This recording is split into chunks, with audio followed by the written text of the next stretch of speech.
Welcome back. आप देख रहे हैं बनो अपना फाइनेंस मिनिस्टर और मैं हूं आपके साथ कविता थपलियाल। और शो को आगे बढ़ाते हैं और अब फंड का फंडा, जैसा कि हर सोमवार को हम लेकर आते हैं, एक फंड पर बात होती है, एक फंड मैनेजर से बात होती है। तो आज बात होने वाली है कोटक के इक्विटी अपॉर्चुनिटी फंड की और खास चर्चा मेरे साथ जुड़ गए हैं Harsha Upadhyay, CIO equities Kotak AMC। Harsha, बहुत बहुत स्वागत है आपका हमारी इस बेहद खास पेशकश में। और आपके फंड पर तो बात होगी, लेकिन उसके साथ साथ क्योंकि आप हमारे साथ हैं तो चलिए थोड़ा सा हम बाजार की चाल को लेकर भी बात कर लेते हैं, क्योंकि करंट मार्केट मूवमेंट जो है वो आप कैसे भांप पा रहे हैं, पढ़ पा रहे हैं, जरा कुछ बताइए आपकी समझ के बारे में।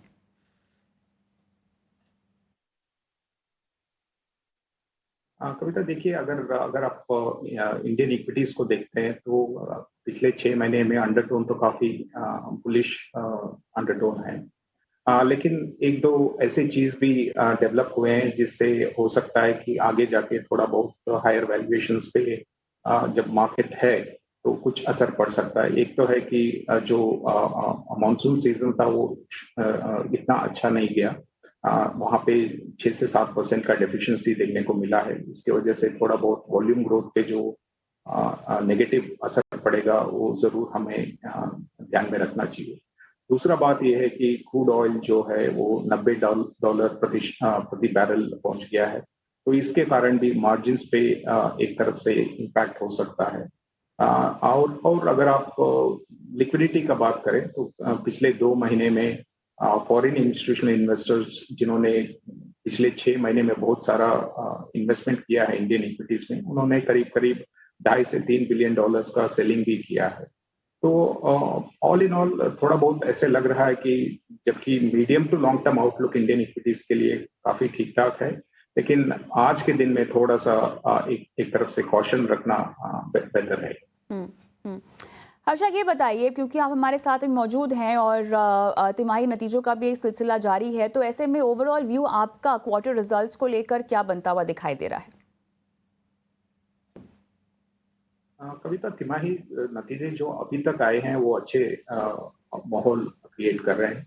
अगर आप देखते हैं तो निफ्टी बास्केट में 1/3 कंपनीज अभी तक नतीजे अनाउंस कर चुके हैं। और ये बास्केट अगर आप देखते हैं तो हेडलाइन जो प्रॉफिट नंबर्स हैं वहाँ पे करीब करीब 4 से 4.5% की जो एक्सपेक्टेशन था उससे भी बेहतर नंबर्स आए हैं। तो जरूर ये जो माहौल है, अर्निंग्स ट्रेजेक्टरी का जो स्ट्रेंथ है वो अभी भी कंटिन्यू हो रहा है। लेकिन जैसे मैंने बताया, एक थोड़ा सा रेड फ्लैग है मानसून और क्रूड को चलते हुए। हर्षा, जानना चाहेंगे आपके फंड के बारे में, कोटक इक्विटी अपॉर्चुनिटी फंड के बारे में, जो कि एक लार्ज और mid cap fund focused fund है। ये बताएं हमें, फिलहाल अगर मैं वैल्यूएशंस पूछना चाहूँ लार्ज और मिड कैप क्षेत्र में ही, तो आपको कैसे दिखाई दे रहे हैं और किस तरह से अपने फंड में इसकी प्लेसमेंट्स है? देखिए, large and mid cap category के फंड्स जो हैं वो large cap as well as mid cap segment में इन्वेस्ट करते हैं। तो अगर आप वैल्यूएशंस की तुलना करते हैं तो मिड कैप सेगमेंट में या स्मॉल कैप सेगमेंट में जो वैल्यूएशंस है वो थोड़ा कंफर्ट से बाहर है। लेकिन अगर आप लार्ज कैप के वैल्यूएशन देखेंगे तो वो फेयर रेंज ऑफ वैल्यूएशन कह सकते हैं। तो ओवरऑल अगर लार्ज एंड मिड कैप का जो कैटेगरी का वैल्यूएशन अगर आप देखेंगे तो मेरे ख्याल से जो जो फेयर रेंज ऑफ वैल्यूएशंस हैं लार्ज कैप के बास्केट में और थोड़ा सा जो महंगा है मिड कैप सेगमेंट में, दोनों को अगर आप कंबाइन करते हैं तो मेरे हिसाब से इतना ज्यादा वैल्यूएशन नहीं है। जरूर हम इन्वेस्टर्स को एडवाइस कर रहे थे पिछले 1-2 क्वार्टर से कि मिड एंड स्मॉल कैप में थोड़ा कॉशन होना चाहिए। मेरे ख्याल से इस फंड के थ्रू वो कॉशनरी जो स्टांस है वो क्लियरली आप ले सकते हैं, क्योंकि करीब करीब 50% से अधिक इसमें लार्ज कैप का एक्सपोजर हो सकता है और बाकी मिड कैप्स में हो सकता है। तो उस हिसाब से एक तरफ से स्टेबिलिटी जो हर एक इन्वेस्टर देखने को चाहते हैं वो शायद large and mid cap basket में लार्ज कैप की वजह से मिलेगा। और जो पोटेंशियल किकर हो सकता है, जैसे इंडिया स्टोरी अनफोल्ड होते जाएगा, तो वहां पे मिड कैप सेगमेंट से आपको मिल सकता है। हर्षा, क्योंकि हम कोटक इक्विटी अपॉर्चुनिटी फंड की बात कर रहे हैं, तो ऐसे में मुझे जानना है कि क्योंकि लार्ज और मिड कैप फोकस्ड फंड है, तो मौजूदा समय में हर्षा आप किस तरह के सेक्टर स्पेसिफिक अप्रोच अपने फंड में अपना रही हैं? हमारा जो व्यू है उसके हिसाब से हमें लगता है कि जो भारत का आर्थिक व्यवस्था है वो सब ठीक ठाक कर रहा है, तो उस हिसाब से हमें लगता है कि जो डोमेस्टिक ग्रोथ जो है वो काफी रेजिलिएंट रहेगा ग्लोबल ग्रोथ की तुलना में। और उसी बैकग्राउंड से हमने एक पोजीशन बनाया है अपने फंड में, जहाँ पे डोमेस्टिक बिजनेसेस जो हैं, इंडस्ट्रियल्स, ऑटो एंसिलरीज और सीमेंट, ये काफी सारे जो डोमेस्टिक बिजनेसेस हैं वहाँ पे हमारा ओवरवेट पोजीशंस है। और जो ग्लोबल फेसिंग या एक्सपोर्ट ओरिएंटेड बिजनेसेस है वहाँ पे हमारा इतना पॉजिटिव व्यू नहीं है, वहाँ पे हमारा अंडरवेट स्टांस है इस पोर्टफोलियो में। तो हमें लगता है कि अगर आप शॉर्ट टर्म या as well as medium term अगर आप देखेंगे तो जरूर जो डोमेस्टिक बास्केट जो हमने बताया तो वहाँ पे अर्निंग्स का ट्रेजेक्ट्री काफी स्ट्रेंथ दिखा सकता है, और उसी हिसाब से हमें लगता है कि ये फंड में आप अगर निवेश करेंगे तो उस हिसाब से आपको एक स्टेबिलिटी मिलेगा, और जो ग्रोथ भी है जो स्ट्रांग है वो भी आपको पोर्टफोलियो से मिलेगा।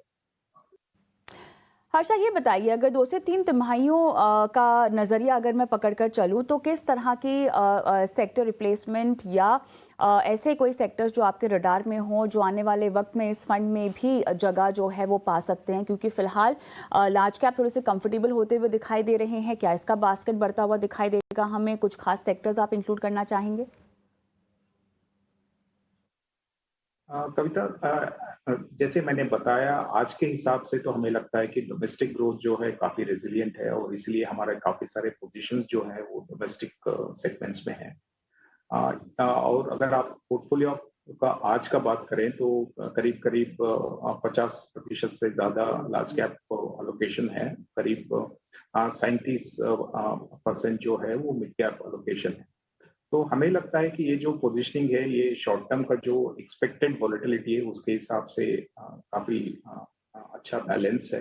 अगर आपको आगे जाके कोई चेंजेस दिखते हैं अर्निंग सीजन में या वैल्यूएशंस में, उस हिसाब से हमें जरूर देखने को मिलेगा जहाँ पे लार्ज और मिड कैप का मिक्स या सेक्टोरल मिक्स चेंज करने का एक अपॉर्चुनिटी। लेकिन आज के दिन में हमें लगता है कि जो वोलेटिलिटी हम एक्सपेक्ट कर रहे हैं, जैसे क्रूड ऑयल की वजह से जो एडवर्स इम्पैक्ट होगा मार्जिन्स पे, या मानसून की वजह से जो हल्का सा डिमांड ट्रेंड जो शायद वीक रहेंगे, वो ऑलरेडी हमारे पोर्टफोलियो में एक तरफ से बिल्ट इन है। और लार्ज कैप का जो मिक्स जो ज्यादा है उससे स्टेबिलिटी भी आपको मिलेगा।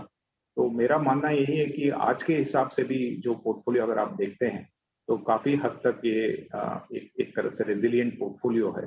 और मीडियम टू लॉन्ग टर्म के लिए तो एनीवेज इंडिया ग्रोथ स्टोरी जैसे जैसे अनफोल्ड होगा, तो अर्निंग्स जैसे जैसे बढ़ेंगे तो आपको एक तरफ से स्टेबिलिटी डोमेस्टिक बिजनेसेस से मिलेगा और ग्रोथ भी वहीं से मिलेगा। हर्षा, वैसे तो आप रेड फ्लैग्स पर और चिंताओं का जिक्र कर चुके हैं, लेकिन क्योंकि हम बहुत मजबूती से अपने घरेलू फ्रंट पे डोमेस्टिक ट्रिगर्स पर खड़े हैं, रेड फ्लैग्स के लिहाज से अगर कोई बात ऐसी है जो मूड बिगाड़ सकती है तो वो कौन सी होगी, घरेलू फ्रंट या ग्लोबल फ्रंट पर? नहीं, हमें लगता है कि कंसर्न्स तो अभी भी इंटरनेशनल फ्रंट से ही ज्यादा है। जैसे कि जियोपॉलिटिकल सिचुएशन है अभी भी काफी कुछ फ्लूइड है। आज के दिन में इसराइल का जो युद्ध चल रहा है उसमें कोई और देश पार्टिसिपेट नहीं कर रहा है या इन्वॉल्व नहीं हो रहे हैं। लेकिन अगर ये वाइडर कॉन्फ्लिक्ट होता है और कुछ और मिडल ईस्ट के नेशंस उसमें इन्वॉल्व होते हैं या वेस्टर्न नेशंस इन्वॉल्व होते हैं, जरूर वो क्रूड ऑयल पे और अधिक इम्पैक्ट बना सकते हैं। वो एक चीज हमें याद रखना चाहिए। और इंटरेस्ट रेट्स या इन्फ्लेशन का जो माहौल जो चल रहा है पिछले 1.5-2 साल से, तो वहां पे भी जो देखेंगे इंटरनेशनल फ्रंट से ही ज्यादातर ट्रिगर्स हैं, ज्यादातर कंसर्न्स हैं। तो हमें ये लगता है कि जो क्रूड ऑयल का मूवमेंट है वो जरूर हमें देखना चाहिए, जो घरेलू कंसर्न बन सकता है, लेकिन इसका जो ट्रिगर है वो तो इंटरनेशनली रहेगा और इंटरनेशनली है। हर्षा, आखिरी सवाल और जानना चाहेंगे आपसे कि एक निवेशक, जहां तक लार्ज और मिड कैप एक्सपोजर की बात है और फंड में अपने पोर्टफोलियो में एक्सपोजर को लेकर मैं पूछना चाहती हूं, क्या ये वक्त है, आ गया है कि वो रीबैलेंस करे लार्ज कैप और मिड कैप एक्सपोजर को? देखिए, पिछले कुछ क्वार्टर से हम इन्वेस्टर्स को यही एडवाइस दे रहे थे कि मिड एंड स्मॉल कैप में वैल्यूएशंस थोड़े महंगे दिख रहे हैं, तो उस हिसाब से एकदम से लमसम इन्वेस्टमेंट्स ना करें या बहुत ज्यादा एक्सपेक्टेशंस ना रखे मिड एंड स्मॉल कैप से। तो उस हिसाब से हमें लगता है कि ये जो large and mid cap fund है, इसमें पूरे के पूरा मिड कैप या स्मॉल कैप का एक्सपोजर नहीं होता है, तो करीब आधा पोर्टफोलियो तो आपको लार्ज कैप का मिलेगा। तो उस हिसाब से आज के समय में ये शायद एक अच्छा स्टेबिलिटी और अच्छा अपसाइड भी मिल सकता है वैल्यूएशंस को देखते हुए, क्योंकि ये पोर्टफोलियो में करीब करीब 50 से 55% लार्ज कैप आज के दिन में है। तो हमें लगता है कि ये शायद बेहतर एक इन्वेस्टमेंट एवेन्यू रहेगा, क्योंकि आपका जो पूरा फोकस है वो मिड एंड स्मॉल कैप में नहीं रहेगा और आपको लार्ज कैप का एक्सपोजर भी मिलेगा, और उसी समय आपको पोटेंशियल जो अपसाइड है मिड एंड स्मॉल कैप में वो भी आप खोएंगे नहीं, और एक तरफ से आपका बहुत रिस्क रिवॉर्ड जो बोलते हैं वो अच्छा सा मिलेगा इस फंड से। बिल्कुल। हर्षा, बहुत बहुत धन्यवाद, आपने समय निकाला और इस खास चर्चा में आज शिरकत की और दर्शकों का मार्गदर्शन भी किया। धन्यवाद।